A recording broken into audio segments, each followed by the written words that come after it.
Hello and welcome. In the first half of the AWD1000 course, we focused on HTML and CSS. In the second half, we will focus on learning JavaScript. This course does have its own dedicated JavaScript book as listed on the main page of Inside Rankin. Chapter 1 of the JavaScript book covers much of the same material as Chapter 1 of the HTML book. Therefore, I will provide my own introduction instead. After that, we'll dive into chapters 2 and 3.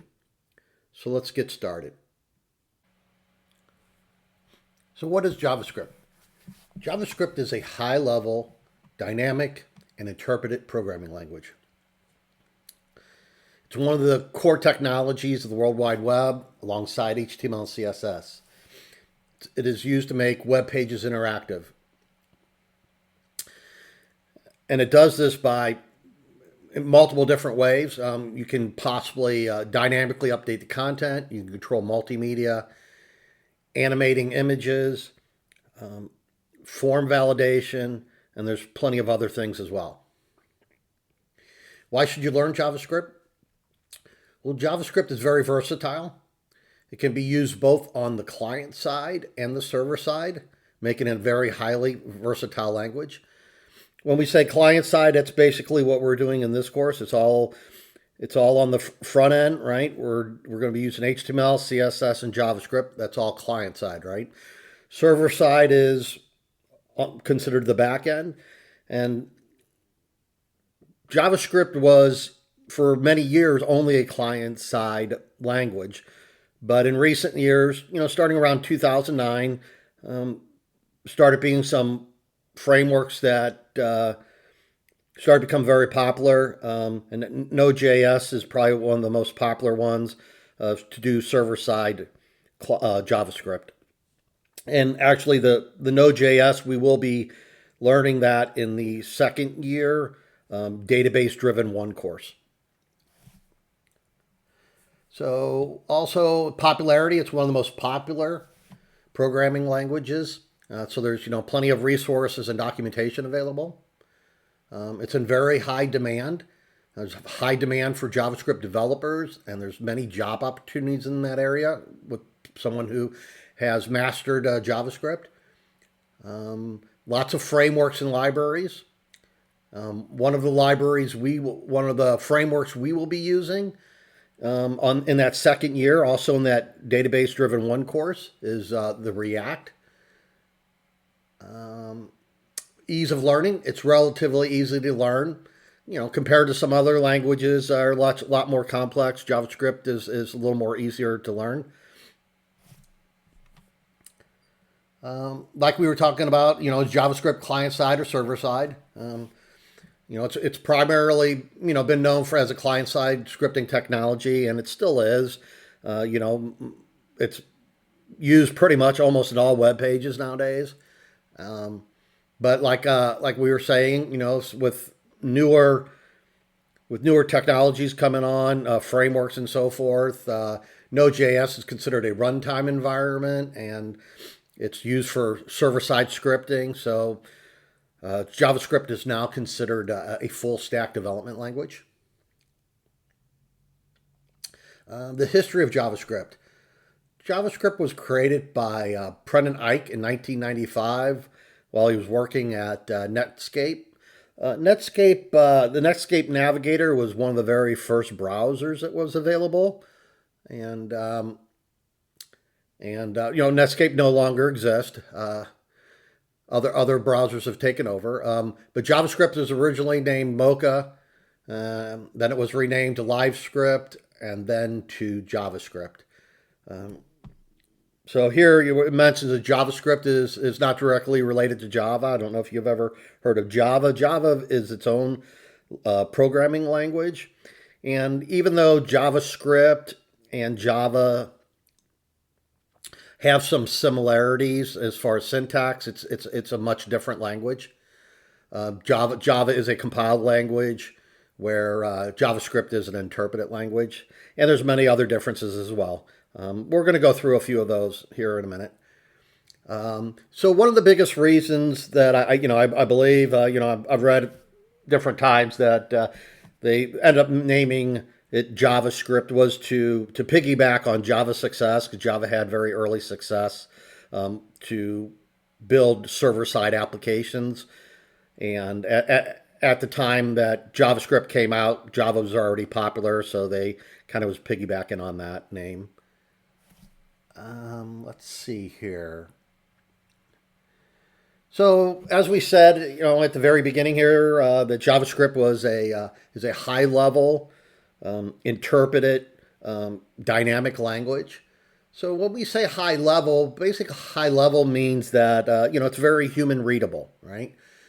And what a high language does, it abstracts most of the complex details that are needed to actually run a programming language, all of the things that happen, kind of like under the hood, so to speak. So a lot of those other little details, as a programmer, you don't have to worry about. The browser and the embedded software in the browsers, including the JavaScript engine, takes care of a lot of that. So you just have to write your code, and you can just run your code without really doing anything more than that. So the whole idea of saying abstract, though, is like I was saying there. Abstraction involves simplifying, making it very simple, which hides much of the underlying complexity. And an easy way to think about abstract is that something else takes care of the lower level things to be done. Like I said, there's within the browser, let's use Chrome as an example. There's other software. There's software embedded, software in JavaScript engine to take care of a lot of those underlying complex things, right? So we can compare a high level language with a low level language. And, once again, we said JavaScript's high level language. Some of the other ones as well is, Java's considered a high level language, C++ is. Most of the languages that people use nowadays, developers use, are high level languages. There's some, for some places, for some reasons, some companies for different reasons, still do some lower level language development. A lot of it's just higher level programming languages. So here is a low level language. It's been around for many years, called the assembly language. So as you can see, on the left hand side, you have assembly language, and actually, all of this is just not code. It's just kind of an example. This is on the left hand side, it's showing the assembly language, and over here on the right side, it's showing machine code, and it's basically this is the machine language, the assembly language gets turned into machine code, right? It's probably worthwhile to understand that under the hood, so to speak, all languages eventually get turned into machine code, one way or another. Some either a developer has to do something to make that happen, or there's some embedded software or process that turns your what's called your source code. Your source code is what you create, turns your source code into machine code. Okay, so an example where assembly language is used quite often. So let's say you plug a webcam, a microphone, or some other device into your computer. Okay, maybe you plugged into the USB port of your computer. For that to work on a computer, a piece of software called a driver has to be installed. So, it's basically a software component that allows the device to communicate with the operating system. Let's just, use Windows as an example. So for a Windows operating system, you have to have that driver to be able to access and use that device that you plugged in, all right? So most of the time when that device is plugged in, it will be detected by the operating system, and that driver will be downloaded. And a lot of these drivers are created with the assembly language, the assembly language. So it's a lower level language, and it's very tied to the hardware. So in this little example here, we have a variable called my variable, and it's assigned the number 42. So what you can actually do with JavaScript, and later you can take the same variable and then assign it a string. So it doesn't matter if it was a number, now you can assign it a string. It doesn't matter, it'll work fine, it's not a problem. So this is taken care of at runtime.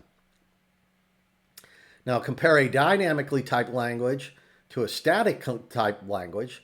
So a static type language is like Java, C++, and there's many other ones. And so the statically typed languages are basically compiled languages, okay? And once you declare a variable, it cannot change values. So in this case, this is just a little snippet of code of Java code. And here we've defined a variable, my variable, as a type int, which is an integer, and gave it a value of 42. Now we're trying to change my variable and we're assigning it a string. This will cause a compile time error, and so you can't do this in Java, right? Because Java is a statically typed language. We already talked about JavaScript being a high-level language, being a dynamic language, and now we're going to talk about it being an interpreted language, right? So basically, an interpreter is a program that reads and executes code line by line. It does not translate the code into machine language ahead of time. Instead, it interprets the code and executes it directly. This makes interpreters very slow, but they are also very flexible and can be used to execute code that is not yet compiled. Okay. Now we have what's called a compiler is a program that basically translates code from a high-level language to a low-level language, such as machine code. This translation process is called compilation. Compilers can produce very efficient code, but they are less flexible than interpreters. So one thing to always keep in mind, just background information, it's kind of important to know. So compiled languages are going to be much faster than interpreted languages. So the next thing I want to go ahead and talk about is the JavaScript engine, and so we're going to talk a little bit about interpreting the interpreter and compiling also when we're talking about these areas as well. So the JavaScript engine is a program, right, or interpreter that executes JavaScript code. The engine parses the JavaScript code, compiles it into bytecode, and then executes it. So modern JavaScript engine, like Google's Chrome V8, are highly optimized and execute code very efficiently.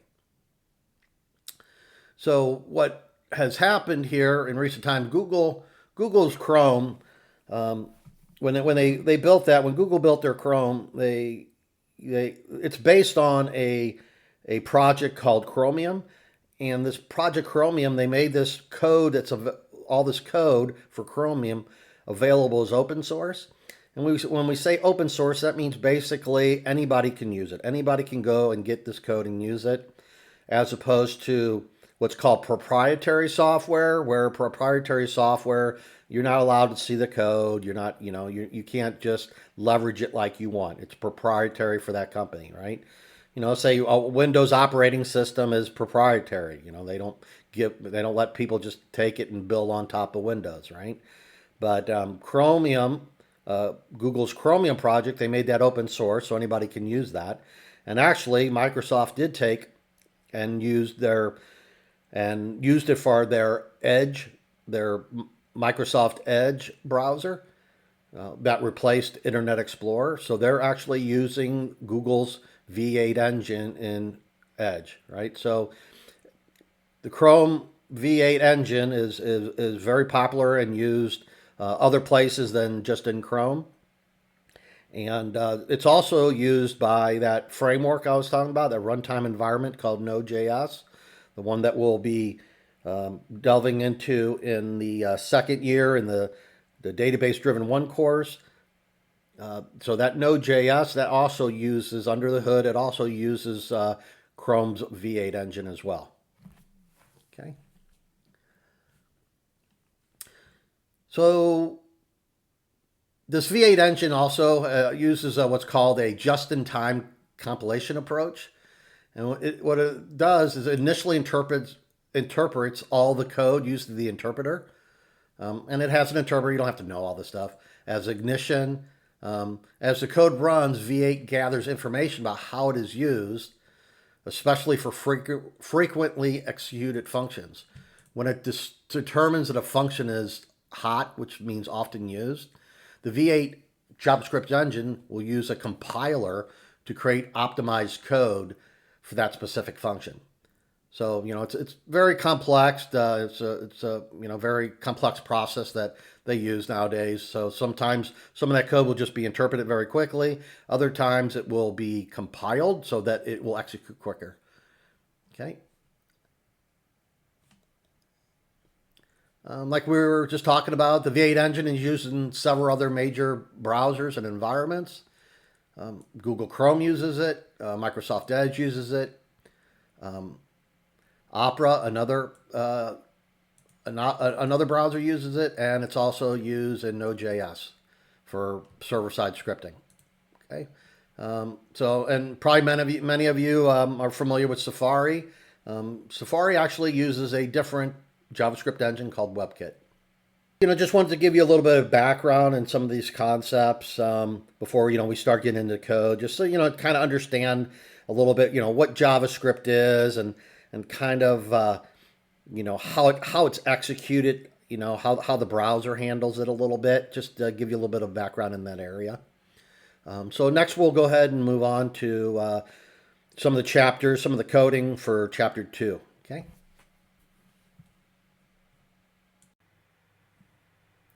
We are now going to look at many of the JavaScript coding concepts that are introduced in chapter 2. So here on the in the editor, we have the script tag. This is for embedding JavaScript right into your HTML document. And as you can see, I have an opening script tag and an ending script tag. Okay. So if we uncomment this out, so this is an alert. We'll discuss more about alerts later, but basically, this is just a dialog, and it will actually display on your HTML page. Let me show you that. So as you can see, as soon as I saved it, it says loading embedded JavaScript right here. Okay.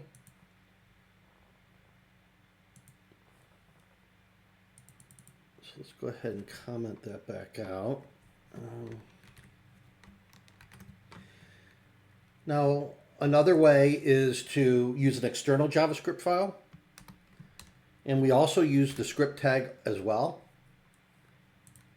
And here we're gonna use the attribute source.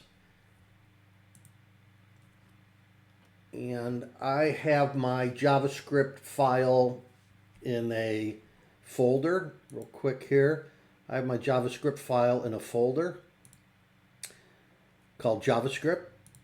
I have under my chapter 2. This is the HTML page we're looking at. And then I have a JavaScript folder with the JavaScript in it, okay? So we're going to call that one in, bring that one in. So we do that. And then here we have to end the script tag, have an ending script tag, okay? So let's go ahead and save that. And as you can see, I have this here at the top in the head section, the script tag, and it's saying, right here it'll say loading, because I put an alert in that file as well. And it says loading external JavaScript. Okay, I'm gonna hit OK. And that's that. So let's just go ahead and uncomment this again, just so you can see both of them. First, it's gonna load the external one. It's in the head section. Then it's gonna load the embedded one, which is what we would expect there, correct? Now, I know a lot of, as far as best practice goes, it's always suggested that you put the script within the end of the body, okay? And the reason for that is so that here, obviously, we have a very simple HTML form. But if we had a more complex HTML form, we want the I shouldn't say form, an HTML file. we want the whole, all the HTML to load before the JavaScript loads, because there may be some JavaScript that acts on some of that HTML, and it's best to have that whole document loaded before any of that JavaScript would execute, okay?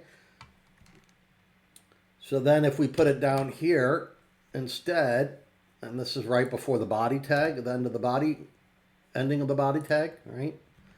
And save it here, then obviously you're going to see your embedded first because this is first.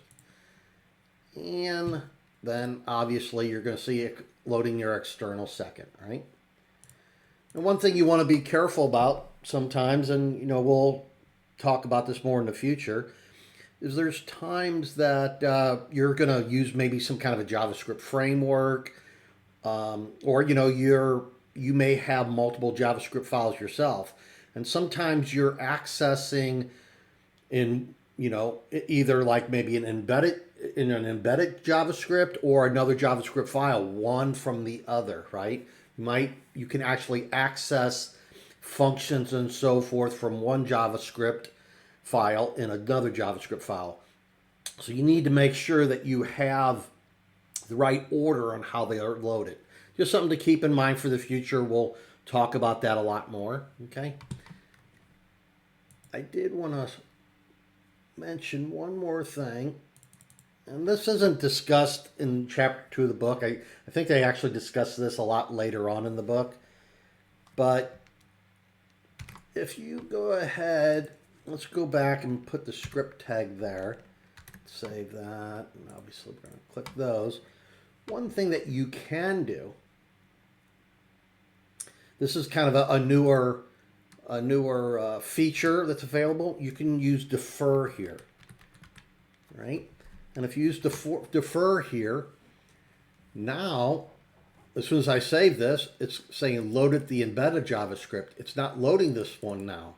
It's deferring this, okay? It's deferring this until everything in the body's loaded already, okay?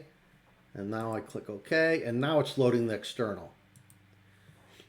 I really like this this feature, and one of the reasons sometimes you have multiple JavaScript files, and you know, when you're putting script files towards the, you know, at the end of your HTML file, or sometimes people put them all kinds of different places.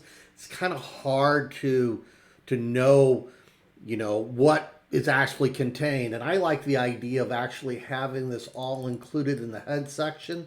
So if you had multiple JavaScript files, you would list them all here in the head section and have them deferred, so they would load after all the HTML is loaded.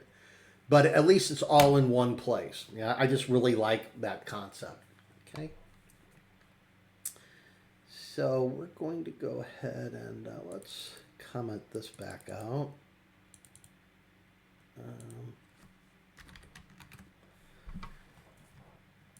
And I actually want to go to that JavaScript as well and get rid of this so this don't keep on popping up on us. All right. So the next thing I want to talk about is using what's called a no-script tag. And the reason you use a no-script tag is because, and actually there's statistics that have been gathered on this, and the amount of people that actually disable JavaScript is like almost like 1%. So basically like 1 out of every 100 people that would come visit a website will have JavaScript disabled. So, you know, it's something to keep in mind. And you know, if you've got a lot of embedded JavaScript, you know, you want to make sure that you send a message to that user. Hey, you know, this site uses JavaScript, and you know, to enjoy all the functionality, you need to have JavaScript enabled, right? So let me show you something. So the first thing we can do here is let's go in our browser and go to more. We need to go settings. We need to go to privacy and security on the left-hand side. If we go down to site settings, click on that. And let's go down to JavaScript. Click on that, and we choose don't allow sites to use JavaScript. Now that's all you have to do. There's not a save or anything. Just all you have to do is click that, and you can go ahead and then, well, we'll leave it open for now because we're going to have to go back in there and change it again. But so now we have JavaScript disabled, right? So actually, let me go back here and uncomment this back out. And so when I save that, refresh, it's not going to work, right? Because we have JavaScript disabled.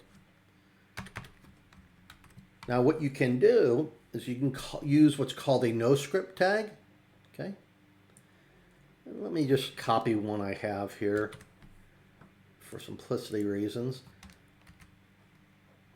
And so here's a no-script tag. This is going to basically, you know, a message to the user to get the most from this website. Please enable JavaScript in your browser, okay? We're going to save this. And now when we refresh this page, as you can see, here's this message. To get the most from this website, please enable JavaScript in your browser. Okay. So this is always good to have within your JavaScript file or within your HTML document, this no script tag, just in case someone does not have JavaScript enabled, right? So after testing that, we can go back here and change this back to using it. And we'll save that. And actually, let's go ahead and just so we know it's all working. For some reason, I don't know what's up with this no script thing. It's not really, it's caching this a little bit. Maybe because of the citing, changing those settings. We're going to refresh this. And now we're back. We see loaded the embedded JavaScript, our alert, and our message from the no script is gone. Even though we keep this in, we go ahead and keep this in there, but this will only show when JavaScript is disabled. Okay.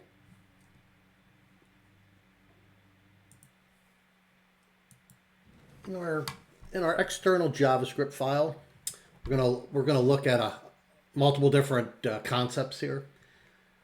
So the first one here, different ways you can comment out your code. One is to use a block comment, and the other is a single line comment. In cascading style sheets, remember that we use the block comments, which would be the / and an asterisk. So let me just get rid of this so it doesn't confuse things. So, you know, this right here is a comment. This is called a block comment, right? Spans multiple lines. And usually you're going to use this to describe something about your code. Or, you know, there's a possibility you could have multiple lines of code that you want it to comment out, maybe for some testing purposes. You want it to show that, you know, even if some things were commented out, something else would still work. There's various reasons from a testing perspective to comment out code for checking your JavaScript, okay? So this is considered a block comment. The other is a single line comment, right? So you're just using 2 /, and that can just to comment out one line, just like that. Okay. Let's just let's get rid of this so we just don't have this to confuse us.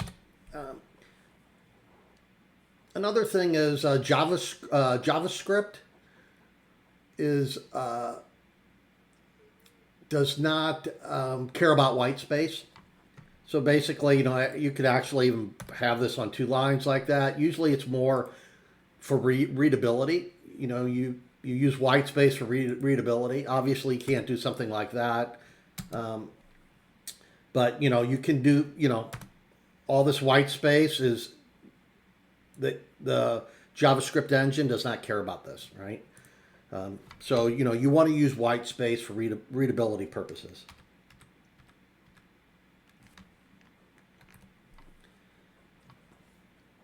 So this next thing we're going to talk about is a variable declaration. and initialization, right? So a variable declaration is basically you creating a variable name. So here you've got a variable called my number, okay?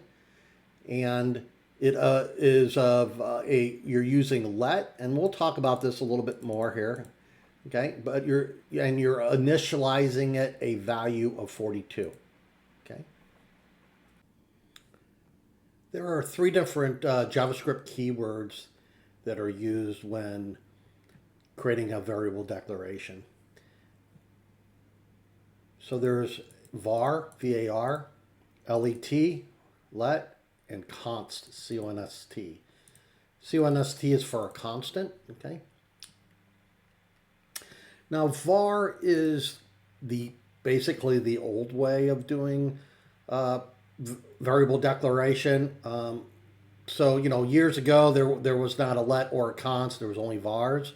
So you'll obviously, if you get a job and you're working on JavaScript at probably a large company, you're very likely to see a bunch of vars because a lot of the large companies, they're not going to change all that code all the time just because new features are available, right? So you'll probably see var out there in a lot of older JavaScript files. Now, one of the challenges, and we really shouldn't be using var at all, and I'm going to show you one of the reasons that it's a bad idea to use it. So let's just go ahead. We've got this price here. Let's create the same variable again, and we're just going to give a different value here. Now, if we save that, and we're going to come over here in our JavaScript concepts, over here on the browser, and we'll go ahead and do F12. And I did want to make a note. I was always telling you to access the Chrome developer tools to hit Control-Shift-I, which will work. Actually, the easiest way is to hit F12, but I actually myself I had F12. You can change shortcuts, and I had F12 associated with a different application, so I was always using the Control-Shift-I, but I went ahead and changed that. Okay. So if I bring this up, and actually probably here, let me, quick introduction. You'll probably come up when you bring it up. You're going to be in the elements, and you'll see that. You want to go up here and click on the console. Okay. So this can be used for JavaScript, and I'm going to show you some more things you can do with this console. But if there's any errors, in your code, in your JavaScript code, you will see them in the console here. Okay. So the fact is we went ahead and redefined price for var, and we don't see any errors here. And the problem with this is, just by mistake or that, you could be using price in one area and then redefine it in a different area when you really didn't want to, and it's always better that you only can define something one time, and as far as a declaration, only can declare it one time. If you want to change the price, which change it like this way you already know, oh yeah, I declared it, and now I want to change the price to this amount, right? But this is one of the problems with using the var keyword, that you can just redeclare the same variable over and over again. It can just cause confusion and some bugs. So it's really actually best just not to use the var keyword at all. Now I did want to show you this. So on this let keyword, so if I go ahead and try to redeclare this one, as you can see, the editor's complaining about it, right? And if I save this, you will also see over here in the console, it's already telling you it has already been declared. So it won't let you declare it again, right? But you can, let's say you wanted to change the number of items from 10 to 20, you can, as long as you're not declaring, you can reinitialize this to a different variable. To a different amount, to a different value. So here we're reinitializing to 20, we hit save, we're good now, right? But you only can declare, using a let, you only can declare a variable name using a specific name one time. Now, const, on the other hand, is really for a constant. And, when from, my coding days, generally when you create a constant, it's kind of like best practice. You don't have to do it, but usually best practice to use like all uppercase like this, just so oh, this is a constant, so all your constants, just at quick glance you can tell, right? Obviously now that was basically back when there was var keywords, right? And then, oh, okay, I see that this is a constant because it's all uppercase. Now you do have the var, the const keyword, so maybe it's not as important as it once was. So here though, obviously you cannot do, just like the let, you can't do that a second time, right? But also you cannot, a const is a constant. You can't change this. Right? Now I'm saving that, even though the editor didn't complain, over here in the console it did complain. Assignment to a constant variable. You can't do that. Okay.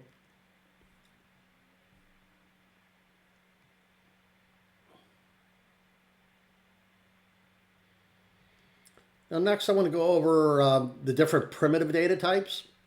Basically here in JavaScript, when you assign a variable a number like this automatically makes it a numeric value, right? When you assign it a string, and a string's always going to be either in single quotes or double quotes, and it's probably basically for best practices and that. I always used double quotes, but it's okay to use single quotes. You just need to be consistent. I wouldn't use double quotes one place, single quotes another place. So then a Boolean value is going to either be true or false.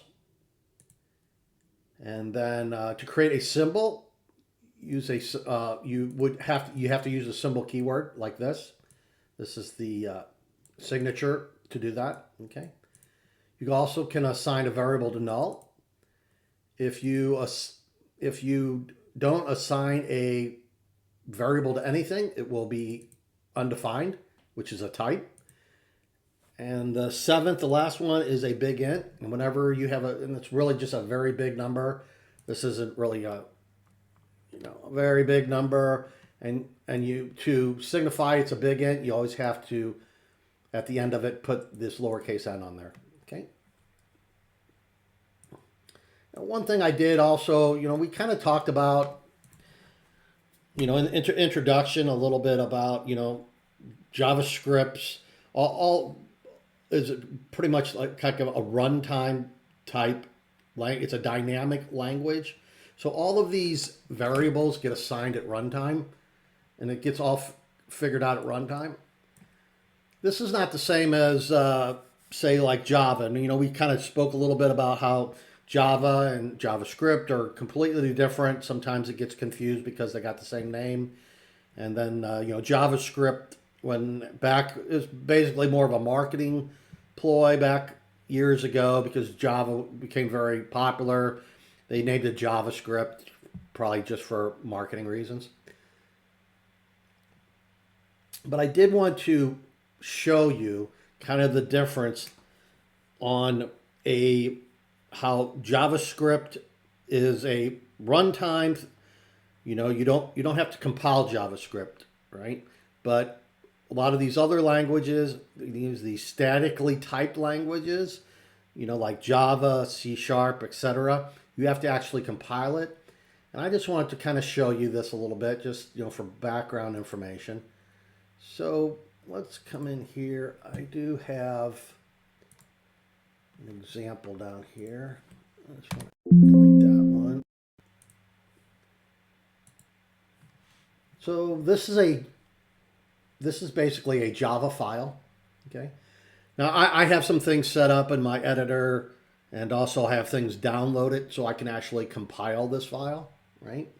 But I wanted to show you something that's really interesting and different is in Java, you have different types. You have byte, short, int, long. And you know how JavaScript, you just can sign a variable and you don't, we had the let and const. Well, Java's a lot more, is less lenient. You have to actually define the exact data type you're using. And if you assign something that doesn't match that data type, the either the editor is going to complain, and sometimes if the editor don't complain, if it's against the rules of the language, the compiler is going to complain, right? So actually here, a byte, the maximum value that can go in a byte is 127 on the positive side. If I make this 128 right here, the editor hasn't complained about any of this, right? But if I go, what I'm going to do here, this is just for background information for you. So I won't get too hung up or worried about this. So I'm going to open up this directory in a console window. So here I'm going to go ahead and compile this, or attempt to compile it.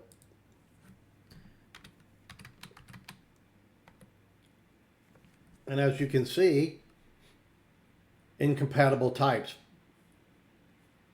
because I made this 127 to 128. If I go ahead and go back and change this to 127, and I save this, and now it's compiling. Okay. Also, I just wanted to show you, since we were here, because we were talking about, what with JavaScript, the JavaScript engine takes care of the running of the JavaScript. You don't have to compile anything. You just write your code, and the browser takes care of that with the JavaScript engine, right? But here with Java, you have to compile it first, and you have to compile it. When you compile it into bytecode. And I just wanted to real quick show you this. We're going to open this anyway. And as you can see, this is actually the .class file. This is the compiled version of that code. So obviously, this is not human readable. It's got all kinds of different characters in here. So this is considered bytecode, and this is a compiled file. Just a little background information, just because we did want to, just to show you a little bit of difference between having using a statically typed language and a dynamically typed language, right? And JavaScript's dynamically typed. So let's go ahead and close all that out.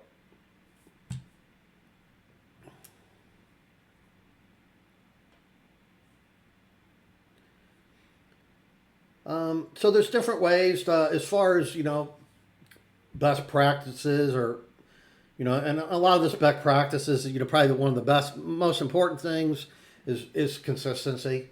If you're going to use camel case, which is camel case, right? Where you've got the first letter is always going to be lowercase.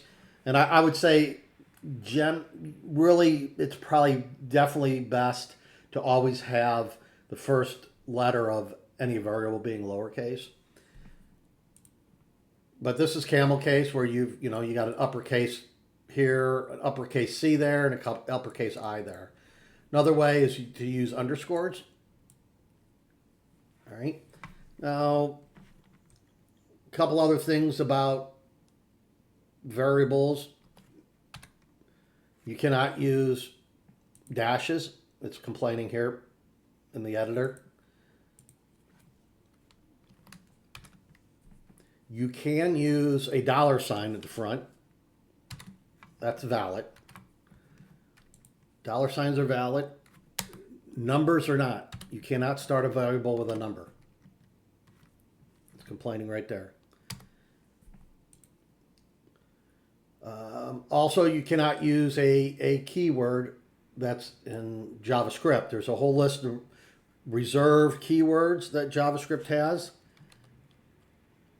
And so you cannot use any of those. So like, one of them would be like for. You can't use for because it's a keyword, a reserved keyword. But you can, if you're you can use it like that, but you can't just use it by itself. You can't use the word itself, but if you put it as part of a string like that, you can use it like that, right?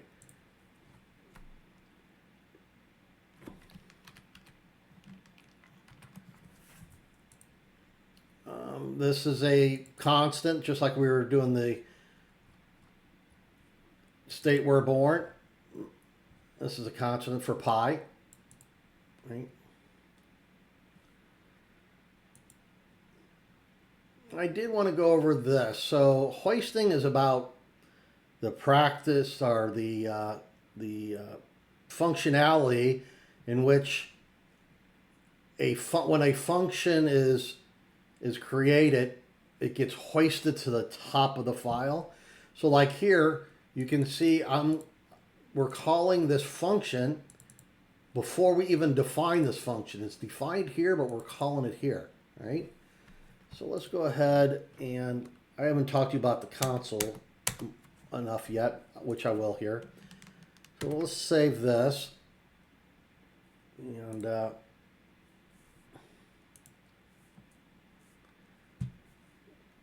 let's see, where were we on this? So here you can see that we've got this function call. This function declared here, but we're calling it before we declare it. But this is valid. This is okay, and that's because JavaScript uses this concept of hoisting. It actually pulls up, in memory, it pulls up that function to the top, so that when you're referring to this, when you call this, it's already defined. Kind of an interesting concept. Let's look at this one here.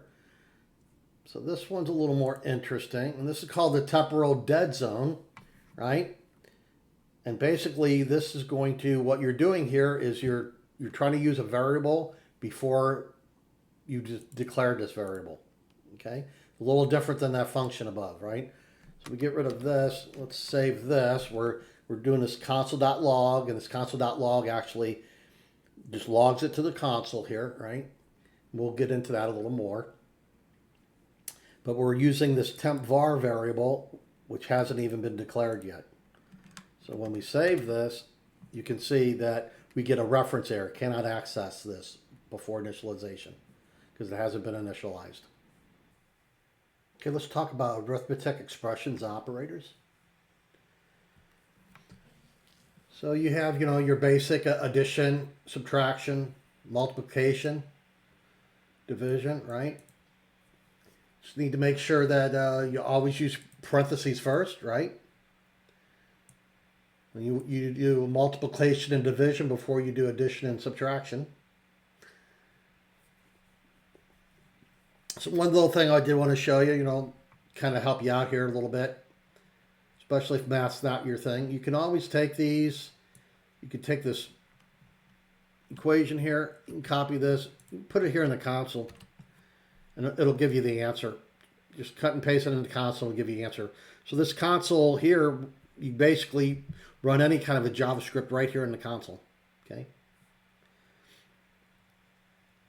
We'll run this one.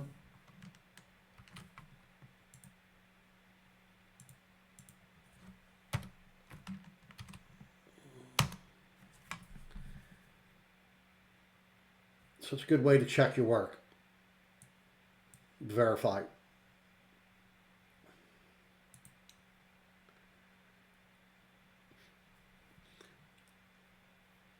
I assume everybody knows what modulus is. Basically, it's the remainder. So when you got to say 10 modulus 3, it's how many times does 3? 3 goes into 10 3 times, which is 9, right? You have a remainder of 1, right? So if I go ahead and copy that, put that over here, and there's your remainder of 1. Now this is a shortcut. And basically what you're doing here is you're saying take x, add 5 to it, and give me the result, right? Plus equal. So take x, add 5 to it, and give me the result.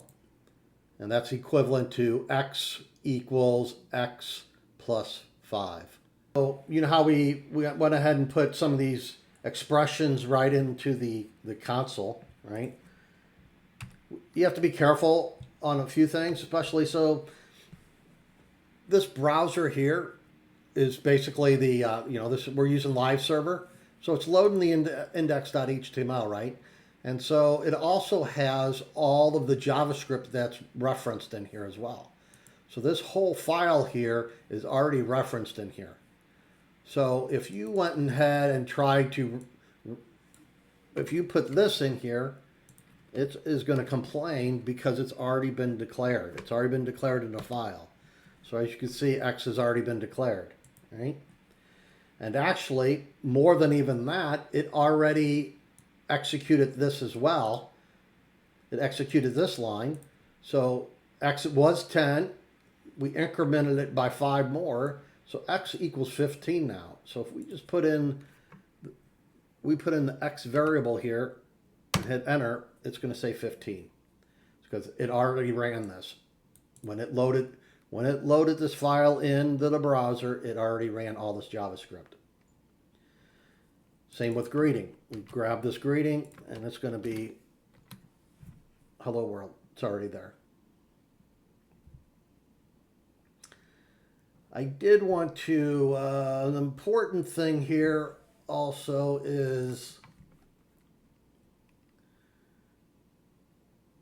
that this is called a template literal.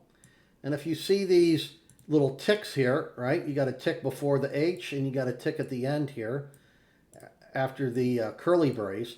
These are not single quotes, right? This is not a single quote.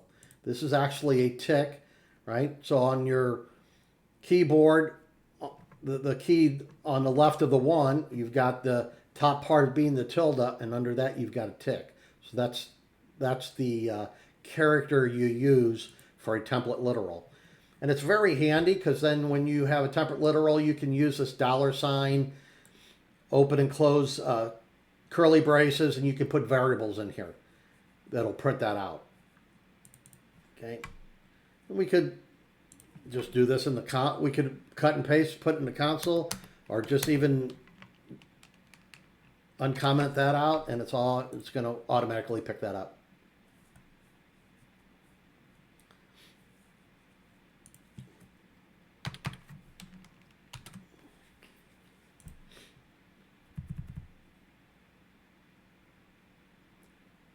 So, earlier I was using the alert a little bit. So years ago, before there was console.log, it was kind of a way to do some testing. You'd put an alert, and so that you could see it in the browser and see what your values were, just kind of from a testing perspective. But that's really wasn't really the main reason for the introduction of the whole alert, right? It was really to alert the user about something on the web page. Maybe you enter something incorrectly, an alert would pop up, right? But but we used to use it a lot for testing purposes. But with the console.log now, that's a better option. That way, it actually just goes into the console, and I know from my days, every once in a while something would happen and somebody would accidentally leave a testing alert in the code, and it would make it all the way to production. What a mess that was. So, the good thing about the console logs is you can leave those in there if necessary, and it does the user's not going to be impacted. Won't even know about it, right?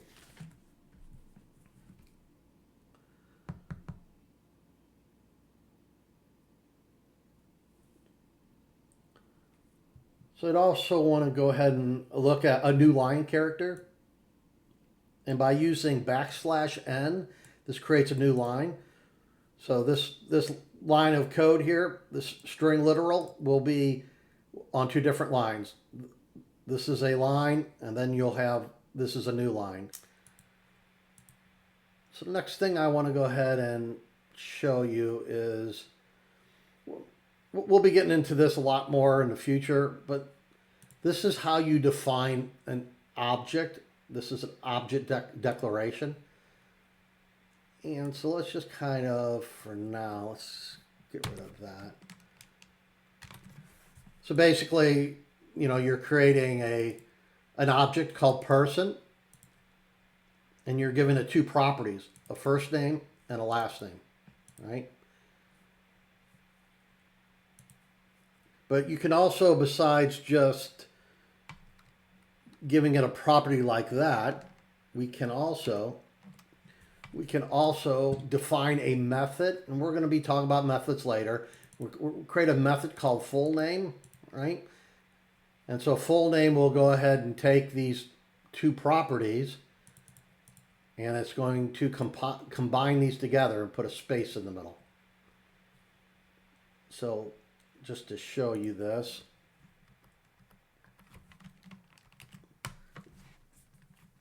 as you can see, and this is how you would reference this, person dot full name. And since it's a function, you have to do this open and close parentheses, right?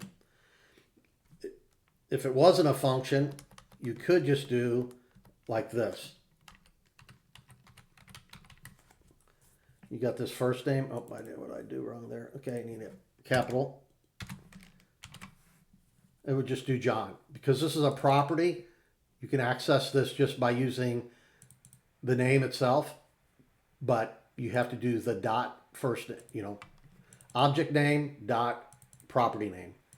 But when you've got a function here, you have to use the open and close parentheses to access that. The document is just the HTML document. So I'm gonna, if I save this, as you can see, this is our HTML document we've defined. So the document is just the document itself, whereas the window object holds on to, it's basically a wrapper in the browser that wraps your document. That window object's always there and available within the browser, and all of those different properties, different functions, different properties are available to use. So actually, when we were looking at that, let's go back and look at that object again. And one way a lot of times to tell if you're using a Windows object, a Windows thing, let me show you something here. So here's alert, right? That was that alert we were using. Alert is is available to use, and it's part of the Windows object, right? And whenever you're using something that's part of the Windows object, you don't have to prefix it. You don't have to prefix it with window.alert, but you'll see later, because we're going to show how we access different parts of our HTML document, we have to like prefix it with document dot get element by ID. So for a document, you have to prefix it with document. All of the different Windows functions and properties, you don't have to do that. You can just access them by their names themselves, because it has a global scope.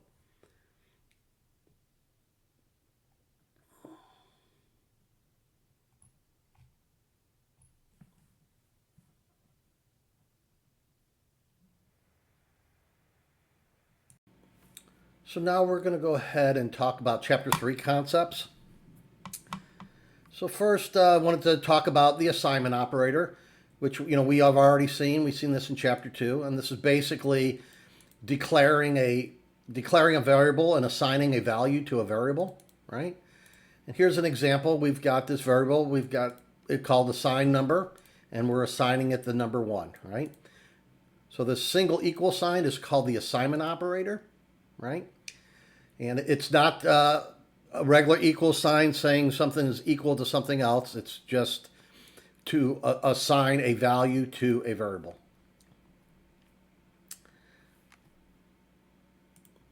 Now the double equal sign and the not equal sign, them are called equality operators. And they check to see if two operands are equal in value after coercion. Okay?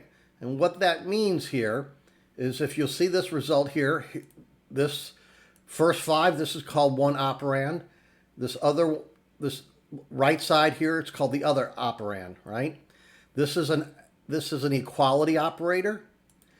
And when you test for equality, what JavaScript will do is it will actually do what's called a type coercion, if it makes sense.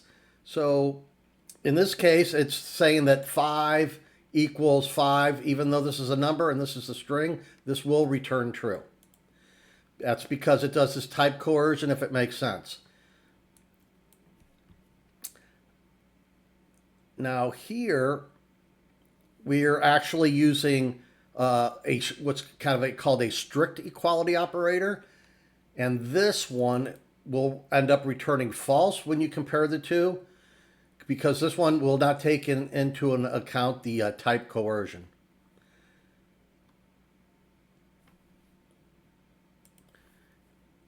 Now you can also do not equal sign, not equal, and that's how you would do not equal to. So is 5 not equal to 5? And that will return false, correct? And it still takes into account the whole coercion, right?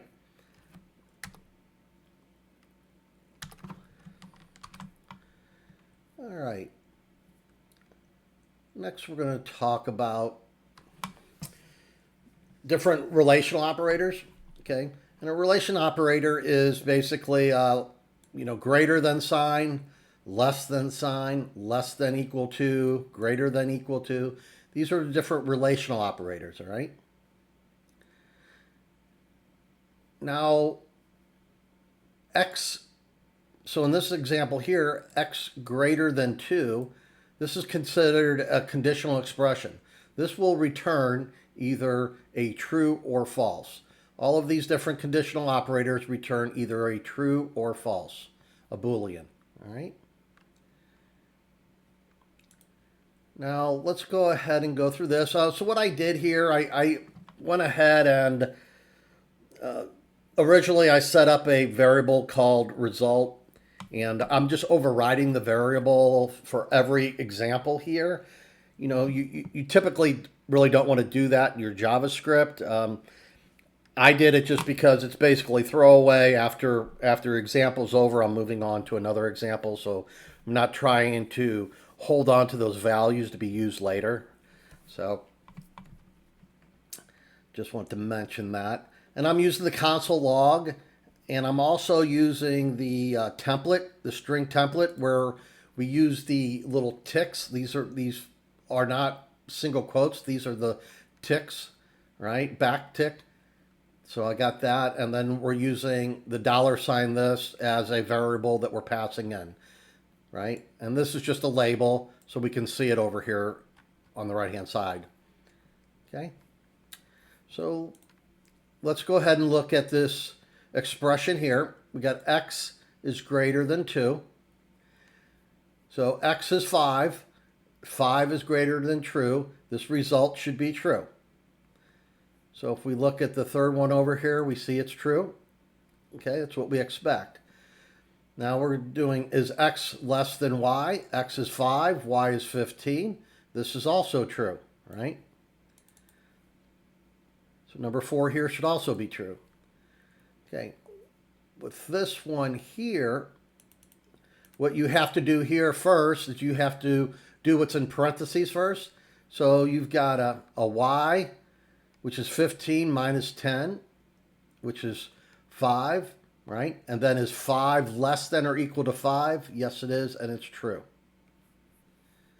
So that's how you evaluate that.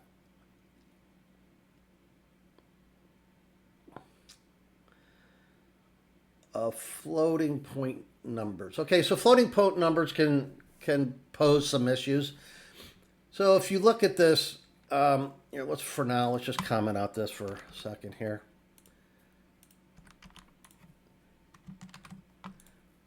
So you would think that if you had by adding this 2/10, right, 0.2 plus a 0.1, this would equal to 0.3. You would think it would, but because of how floating points work, it will not be equal. And I'll show you what the actual value is. So let's just look at that real quick. So I've got this expression here, and we're going to just go ahead and print out the value of that. And I already kind of fixed this, but let's put this back.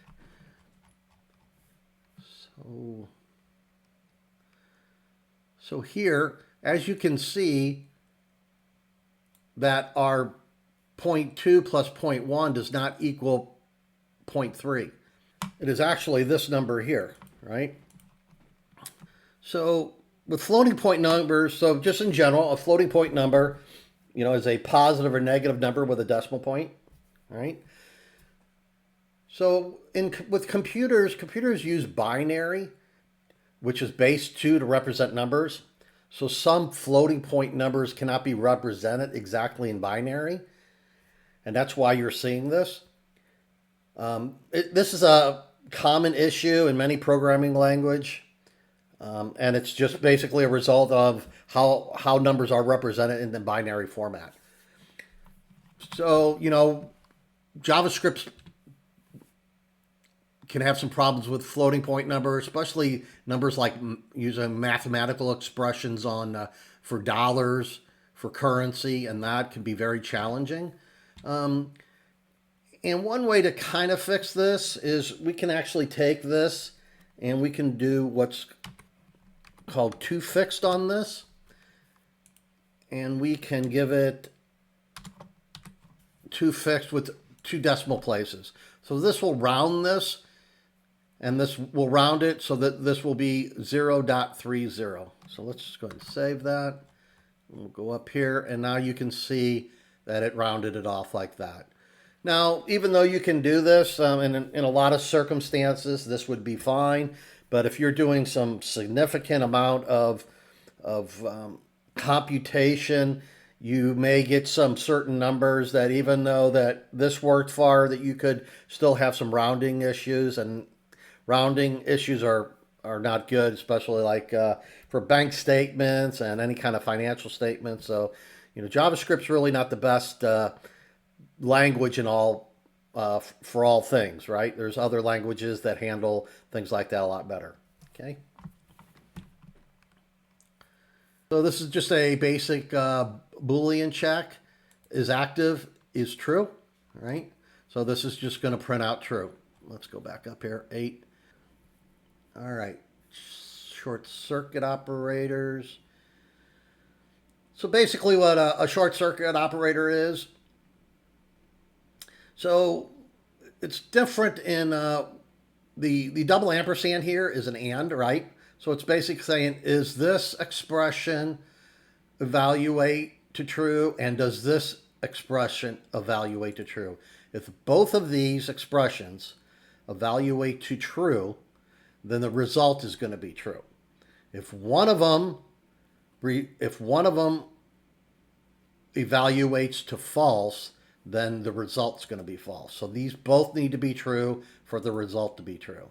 So in this case, we've got a P. P is 10. Is 10 less than 15? That's true. And then the other is a Q is 20. Is 20 greater than 25? That is true. So both of these expressions evaluate to true. So that's going to make the result true. And that was what, number 9 here. So right here. Am I wrong? Did I do something different here? Let me look. Is P less than 10, 15, that's true. And is Q, is Q greater than 25? My mistake. Is Q greater than 20? Mistake. This returns false, right? So you've got a true here, and you've got a false here. And that's why this is false. Pardon me on that one.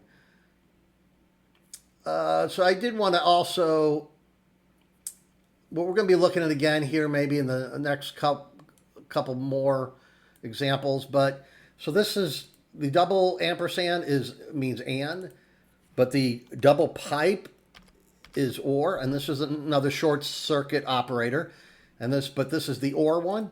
So in this case, what you're doing is first you go to the left one, right? In this case, is P less than 15? Yes, it is. And for an or, you just need one of them to be true. So, and what happens here, and why they call it short circuit, is if P is less than 15, if this is true, it's not even going to check this other side. It don't need to. All it needs is it's looking, when you do this or, it's looking just for one of them to be true. And since you're saying, yes, this is true, it doesn't even evaluate the second side when you're using an or. Okay.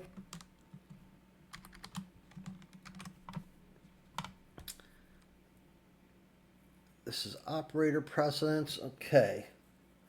So in this case, your first thing you're going to do here on this expression is you need to, this basically this is called the statement. Each one of these is going to be an expression, right? This is one expression. Each one of these are going to evaluate to true or false, right? The left side and the right side. So here, what you're going to do when you want to go evaluate, the first thing you're going to do here, since you have parentheses, you need to evaluate this one first. So C and D is C is false and true. Well, we already discussed in the previous example that for an and, both of them have to be true. So we already know that this is going to be false, right? So that's false. So then we have to figure out, okay, so far our result is false. With an or, we just need one side to be true. So here, and like it can be kind of confusing with these nots, right? So let's just go ahead and forget the exclamation point at the beginning, and let's just go ahead and test for A and B. So A is false, and B is true, right? So that would mean they both have to be true. So this is going to be false, right? This is going to resolve to false. But now that we've got this not operator at the beginning, it's basically the inverse, right? So if this is false, the inverse is going to be true. So this is going to actually equate to true. So you're going to have true or false, and this should return true. And let me check. Yes, it does. All right. Now let's take a look at the while loop condition. So basically we have a variable that we define called iteration. We set the value to 0. Now the way a while loop works is there's based on this expression, as long as this is true, the code within the curly braces will continue to execute until this expression is no longer satisfied, right? So right now we're coming in here and the iteration is 0. 0 is less than 2. So the log's going to log out a 0. And then after it logs a 0 here, then it's going to, well, this is called incrementing, this double plus sign. It's going to increment iteration by 1, right? It's just going to add 1. So our iteration of 0 is now 1.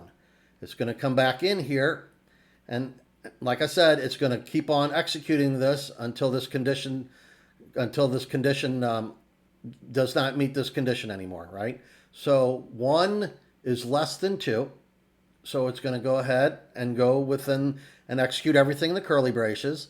So iteration's going to be a 1 here. And then it's going to increment this by 1. Now our iteration is 2. It's going to go back up here again. And this time our iteration is 2. Is 2 less than 2? No, it's not. Then it will stop executing. and it will just fall out, and it's going to go to basically the next line of code. Okay, it's going to fall out of that and go to the next line of code. So let's just take a look here. Yep. So this is number 11. Yep, 0 and then 1. So, and as this comment says, condition is tested before the loop. So you check each time before you execute anything. Now, do while loop is a little different, and this is always going to execute once. And I'll show you what I mean here. This example right at the beginning won't do that, but I'll show you when I'll make a change to prove that this is going to execute no matter what. So here we set a variable, count to 5. Okay. So what happens when you evaluate this, you start here and you're evaluating this while count is greater than 4, so it's 5. So its count is greater than 5 or greater than 4. Go ahead and execute this, right? So it's logging out the count of 5, and then like the previous example when we had the increment, when we added a value, we're actually subtracting a value. So now our count that's 5 is now 4, and we come back down here and we evaluate this again. And now is 4 greater than 4? No, it's not, and it's just going to fall out. So this is just going to print one time, which was the first time, and that was a 5. But what I want to show you here, like I mentioned, this always executes at least once. Even if we change this to a 4, okay, and save this, now our count is 4. When we come down here and do this evaluation, is count greater than 4? No, it's not. But since this kind of a loop always executes at least once, it's going to execute this no matter what. And so if I save this, you'll see over here that it printed out 4. Okay. What am I doing here? Oh, just kind of, I guess, showing a few more different examples of how the whole type coercion works. So, if we print, we're not printing these, but, if you print out each of these, 5 minus 2 is going to be a 3. 10 times 3, that's going to resolve to 30. 20 divided by 4, the result's going to be 5. Kind of like we were seeing before. Now, something like this, though, if you try to add a number to a string, it's just going to use the number 20, and it's going to put ABC at the end, like in this situation. Okay. Well, in this one, we're checking to see if the index is greater than 10. And this, we've got an OR, right? So we're looking for one side, either the left side or the right side, to be true.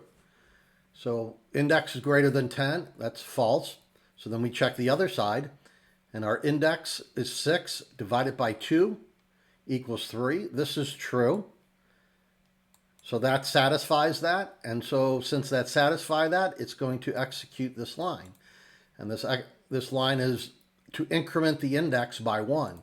So then it turns that index of 6 to a 7, right? And so then after that, it doesn't perform these. I probably didn't mention that on the last example we looked at, but it's not going to perform these at all, right? Because it already satisfied this. This if has already been satisfied. It did this one. It doesn't need to do the else. So then it would just, after that, it's going to drop to the bottom here, and it's going to print out the 7. And as you can see over here, we've got our index of 7 on the right-hand side of our screen. Now, let's change this up a little bit.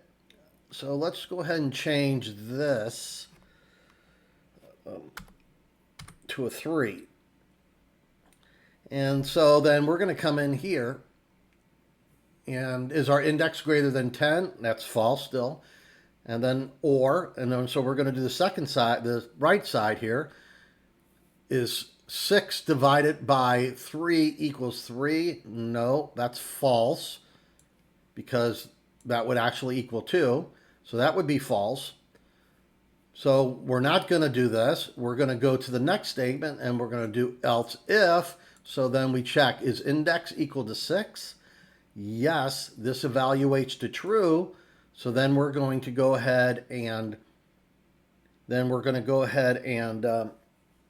print out that. Here, let me hit save. We're going to print out that. So here's first else, right? Then it's going to take this index that we have that's a 6, and we're doing a decrement. So we're subtracting 1 from the 6. Now we have a 5. Now since that we satisfied this, we don't need to run this other else, right? The only time we run an else is if this didn't get satisfied. But this expression got satisfied to a true. So then we executed this, and we're not going to execute this. It's going to drop down, and it's going to print 5 for the index, which you see over here. Okay. So let's go ahead and make one more change here so we can see it drop all the way down. So here index is greater than 10. That's going to be false. Over here on the right hand side, we're going to have if 7 divided by 3, 3. No, it's not. This is false. Right? So then we're going to go to the next if statement. This else if statement is index 6. No, it's a 7. Right? So it's going to drop down to the next. And then since it didn't satisfy any of these, it's anything that didn't satisfy this one or this one. Well, I shouldn't always say the ifs. If it doesn't satisfy this or didn't satisfy this, and since we have an else here, this is going to be anything that didn't satisfy the first two is going to drop down to that. So if I hit save here, and then you're going to see the second else got printed, and it has an index of 1. Okay.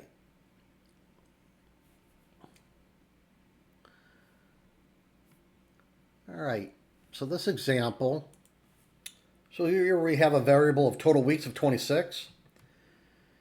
We have a variable of quarters, and we're taking total weeks and dividing that by 12. And we're using a built-in JavaScript function called parseInt. So let me show you what that's going to do here. Let's just grab this, and I can drop that right in the console here.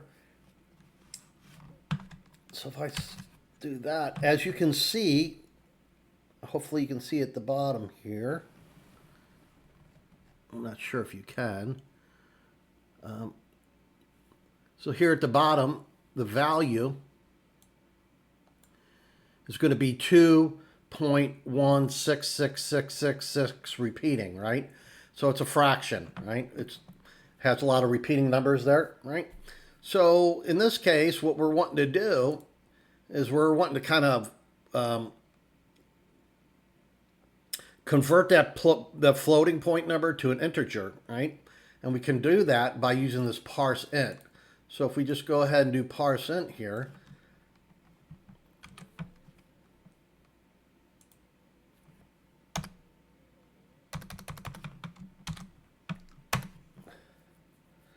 so we do parseInt, it's just going to go ahead and round that to a 2, to an integer of 2, right? So that's what parseInt is going to do there. It's going to round it to an integer. So it's going to, what you call truncate, it's going to truncate the decimal part of it. Okay, so quarters is going to be a 2. We know that. Total weeks is 26, right? So 26, and this is modulus, right? So here we can take this, put it in the console. Total weeks modulus 12 is going to return a 2 weeks. So both quarters and weeks is going to be a 2. So if quarters equals 0, I just have this alert, and then write this console. Here, I can get rid of that. But quarters is not 0. Quarters is 2. So if weeks is 0, do this. Else we're going to do this last one here, right? So we've got 2 quarters and 2 weeks.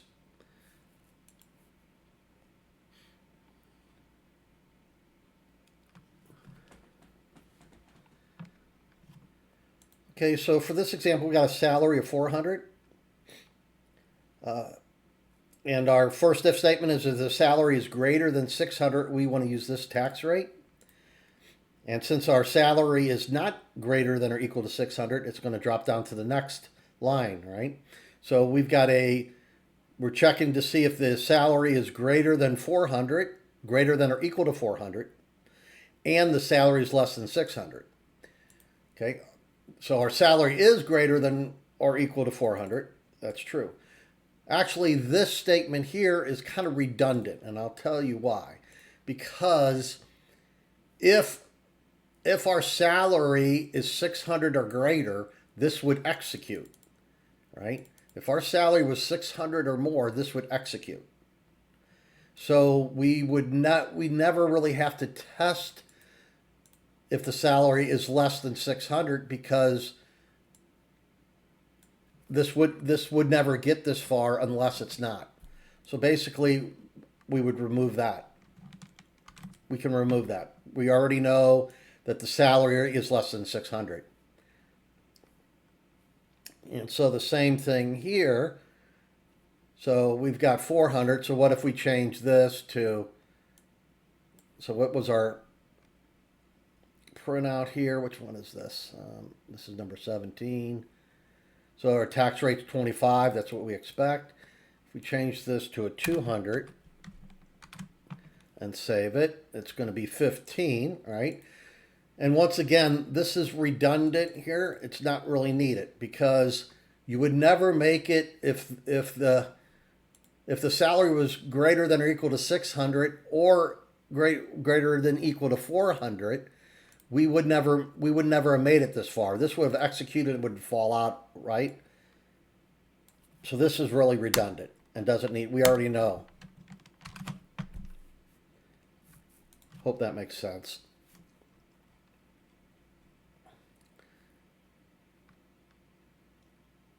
So here we have a fraction of 0.67. We have this is complete variable set to false. So when we come in here to the if statement, we're going to check.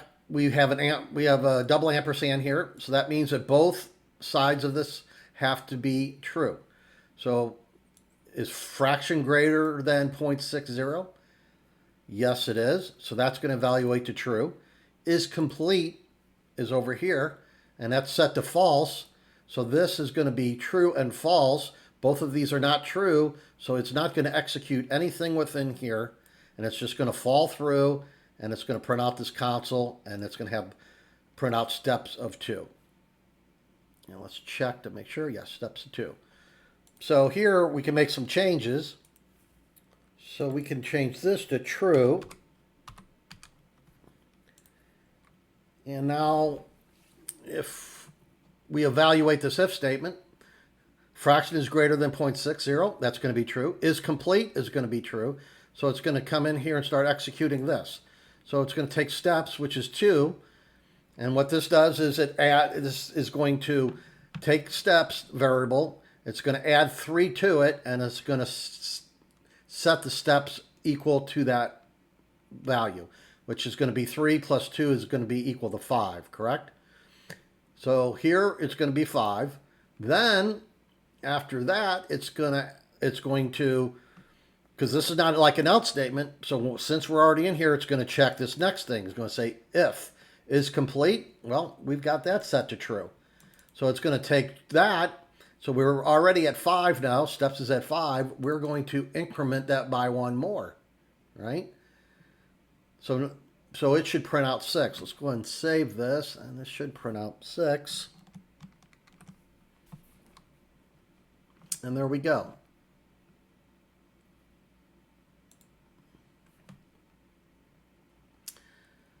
Now we can go ahead, so fractions.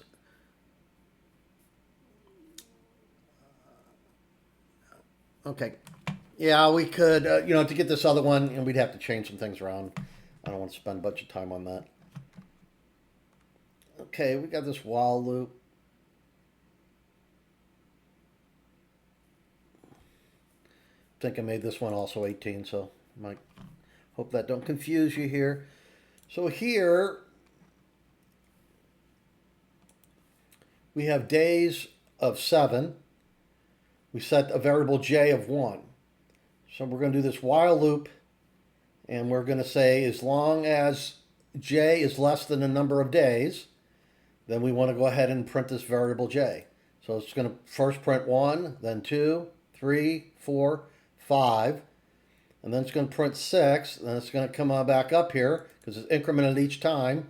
It's going to come up here, and then when j is 7, it's going to say, is 7 less than 7? It's no, so it's going to fall through, and that's going to be the end of that one, right? So it'd be 1 through 6.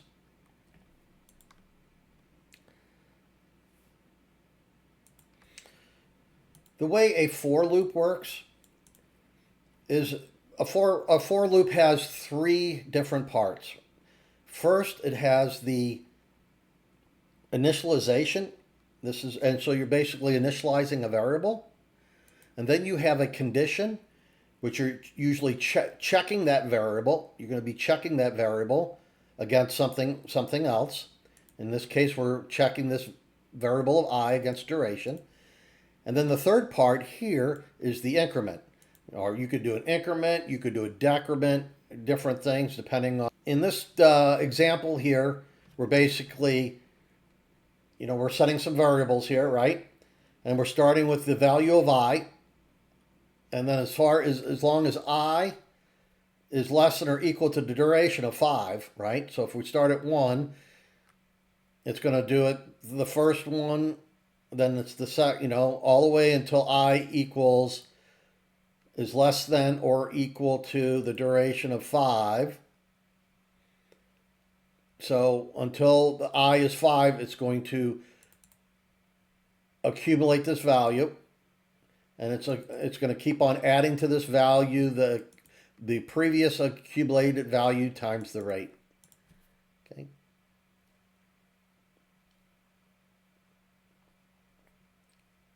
Let's look at arrays here. So one thing that's important to understand about arrays always start with an index. Arrays have indexes, and so this is the 0 index, this is a 1 index, this is the 2 index, and this is the third index. The reason that arrays and different things in computers and programming languages have an index of 0. They start at 0. And that's basically because just how memory works in computers, that the first memory location is a 0, and then the second memory location is a 1. And so that's kind of been carried over into programming languages. So the very first item here is 0 based. This is 1, your index of 1, index of 2, index of 3. So basically, here's an array of ages, and how we can define an array by using these brackets, open and close brackets, and then separate our values with commas, right? So we have ages of 25, 30, 35, and 40, right? There's different ways to, one of the simplest ways is to add to an array is you pick an index and then you add to it. So this is index 0, 1, 2, 3. The next one in line would be the fourth one. And so we're taking ages 4 and setting that to 45. So if we look over here, I don't think I have a number for this ages. So here you go, 25, 30, 35, 40, and 45. So the fourth index is actually the fifth one in the list. If I wanted to do this and save it, as you can see, it replaced the 40 with a 45 because it starts at 0 based, 0, 1, 2, 3, and it replaced the 40 with a 45. Okay. Well, we're going to get into arrays a lot more. And there's other ways. There's actually Another way to add to an array, and we're going to be talking about this in later chapters, is using what's a push. And you do a push, and it's just going to add another item to the end of your array. But an easy way to change, especially if you want to change any one of these, is by the index. That you can change by the index, right? So a few more arrays here. We've got different fruits here, and this is a property that's available in the array object using arrays, and it'll tell you the length of how many you have, right? So here you've got seven different fruits: apple, banana, cherry, date, elberry, fig, grape. There's 7 in the list. Here, basically what I just did up there at the previous one. You have an array list, and you're taking the second one and replacing it. And here's just a way to, here's a for statement, and this can be used to loop through, let price, you create, this is a variable you're creating yourself. Prices is the array. So you're defining a variable called price, and you're saying price of prices is your array. You're looping through that. And here's another, this is a for in loop.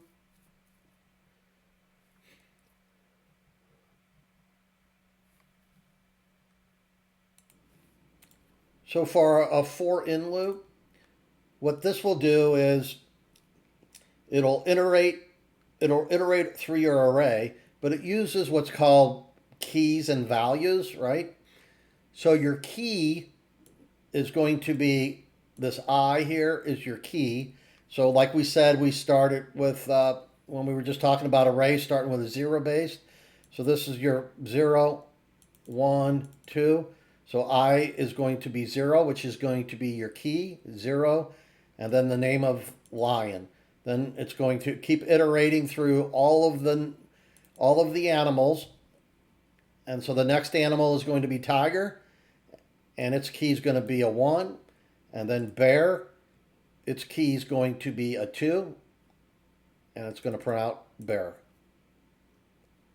We'll be going into these in the future, much more heavily than we are right now. This is just kind of a quick little introduction. So this is all I have for chapter 3. Please let me know if you have any questions. Thank you.